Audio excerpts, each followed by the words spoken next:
নমস্কার বন্ধুরা, দেখো আমরা পরিমিতির অঙ্ক করছি, আমরা গোলকের অঙ্ক করছি। কী দেওয়া আছে যে দুটি গোলকের যদি ব্যাসার্ধ অনুপাত 1:2 হয় তাহলে আমাদের চেয়েছে সমগ্র তলের ক্ষেত্রফল কত। আমরা সমগ্র তলের ক্ষেত্রফলও দেখবো, আমরা আবার হচ্ছে আয়তনও দেখবো। আমরা আগের যে ভিডিওগুলো করলাম তোমরা সেগুলো আগে দেখে এসো। দেখো ব্যাসার্ধ দিয়েছে এখানে, হ্যাঁ ব্যাসার্ধ দিয়েছে হচ্ছে 1:2।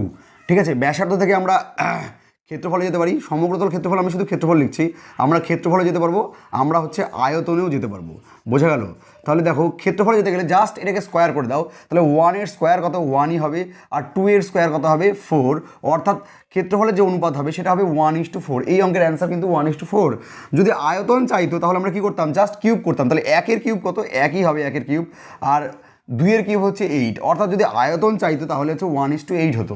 ঠিক আছে, আগের অঙ্কটাতে আমরা আয়তন বের করেছিলাম, আমরা দেখলাম যে ব্যাসার্ধ থেকে আমাদের ক্ষেত্রফলেও যাওয়া যায়, ক্ষেত্রফল আবার ব্যাসার্ধ থেকে আমাদের আয়তনেও যাওয়া যায়। ব্যাসার্ধ পেয়ে গেলে আমরা সব পেতে পারবো।